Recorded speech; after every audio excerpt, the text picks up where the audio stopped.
So what do we have here? Oh my God, look who it is. A photo resurfaced of 14-year-old Jerry Jones. Yes, Jerry Jones, the Dallas Cowboys owner, right? A photo resurfaced of 14-year-old Jerry Jones among a group of white teen segregationalists in Little Rock, Arkansas, right? Jerry Jones was standing on the front lines of one of the darkest segregation classes in Little Rock, Arkansas history. Yes, Jerry Jones is in the picture. You see him, right? He is one of the bullies trying to stop his black classmates from going to school with him at Central High School in Little Rock, Arkansas in 1957. Jerry Jones standing firm on the front lines, trying to advocate for the black students to not desegregate his school. He didn't want the black kids going to school with him. He thought they should go somewhere else. And he is pictured in this group of this mob of white teen segregationalists advocating for segregation to continue because they didn't want black kids at school with them, right? Now, when I saw this, y'all, this is not surprising in the least bit, y'all. This didn't surprise me. It wasn't shocking. None of the sort. And to be honest, I bet you my bottom dollar, I bet $100,000 he isn't the only NFL owner with this type of stuff in his past at all. He's not the only one, right? And yes, I am aware, because I know people are going to come out and try to say this. They're going to come to my channel in droves trying to tell me people can change. I'm aware that, yes, people can change over time. I'm more than aware of that. But the wild thing is that black people are expected to just innocently trust that people like Jerry Jones no longer harbor the same sentiments and ideologies they once held close and near to their heart, right? We're supposed to just naively just trust that they aren't like this anymore. We just give them a second chance. They're not like this anymore. That's not who they are. They were just a kid. That's not indicative of who they are today. We're supposed to just trust that without hearing that and seeing that from the actual person. And that is the problem to me, right? The interesting thing about all of this, I said it to say that the interesting thing about all of this is that Jerry Jones has confirmed that, yes, it was him in that picture. It was him in a picture joining a school mob to block integration in a Little Rock high school, in the Little Rock school systems. But he has shown no remorse, no regret for what he took part in. He's shown no contrition. And see, that's what I'm talking about.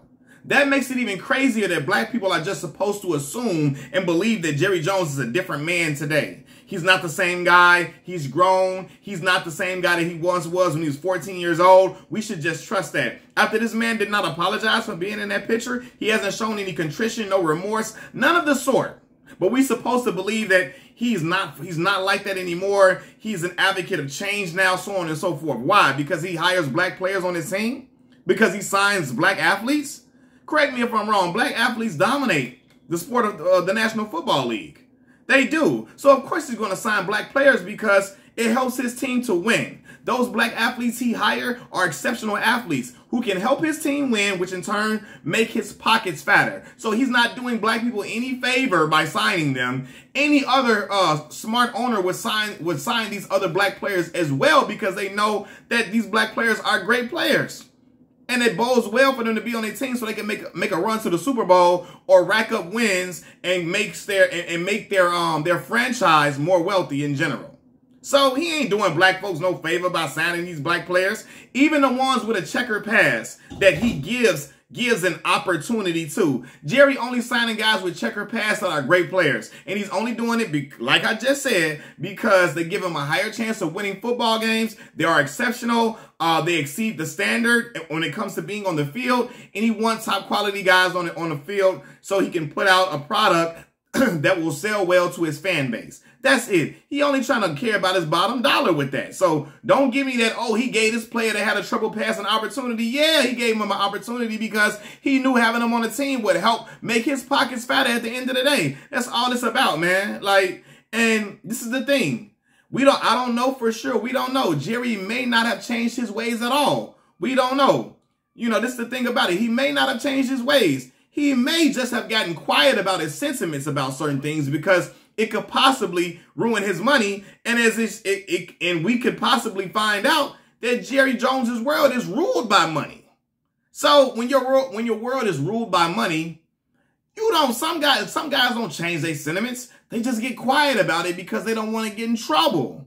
Because they don't want to get, any type of red flags. They don't want to get their team taken away from them. So they stay quiet about how they really feel and hide hide it in plain sight, so on and so forth. You know, and they continue to have these ideologies festering in them, but just stand on a hush hush about it so they can get their paper, right? Now, again, I don't know if Jerry Jones has those same feelings and sentiments. I don't know for sure. We don't know. But who's to say he doesn't? How do we know he doesn't if he doesn't apologize? That's a telltale sign to me. You admitted it. You admitted that it was you, but you didn't say I was totally wrong in that. You know, I had ignorant ideologies. I've grown from that. I've learned. I've evolved from that person. He didn't say none of the sort.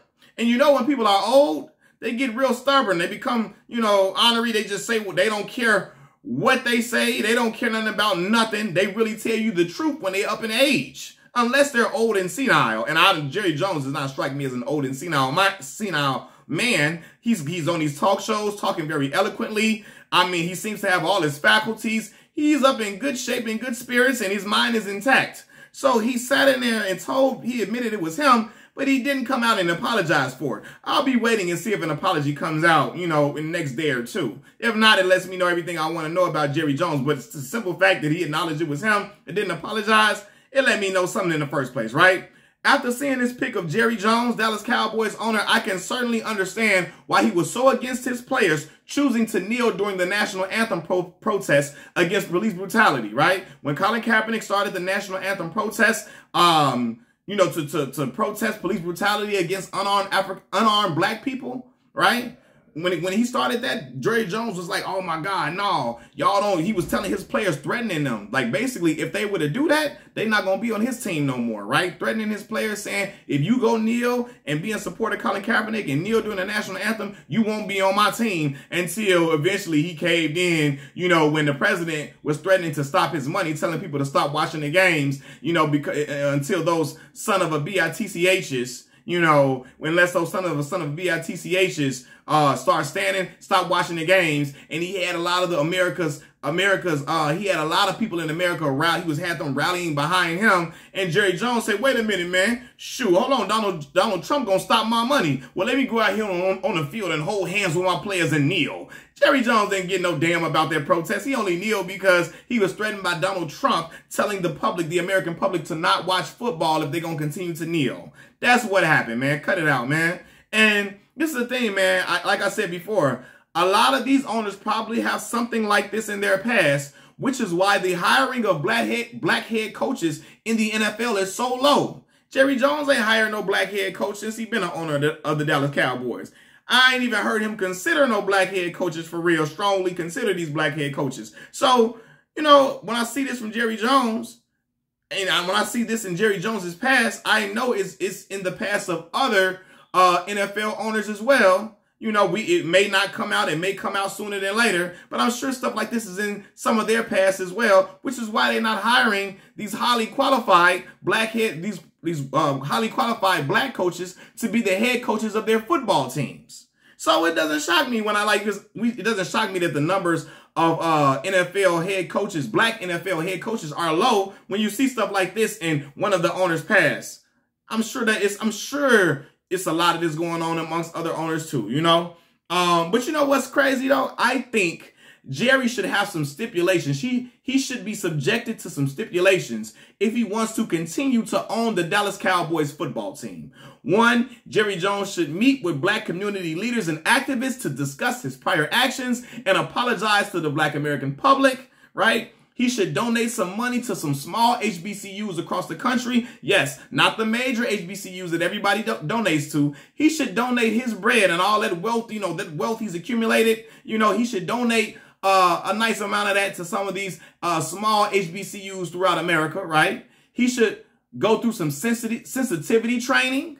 Sounds familiar what Kyrie Irving was supposed to go through? Jerry Jones should go through some sensitivity training. You know, he should donate $500K to some black businesses throughout this country. And then he should also meet with his black players to demonstrate understanding of his wrong actions, or how wrong his actions were, if you ask me, right? Kyrie Irving was given that long list to abide by and follow before he came back to the team. You know, I didn't like that, and Kyrie was bucking against that. Jerry Jones, here go your list, brother. You do some of that. You come out and apologize and all of that before you can continue, so you can continue to own the Dallas Cowboys. I think that is more than fair, don't you think? Y'all let me know what y'all think about this. Machiavelli Mills TV, I'm out. Peace.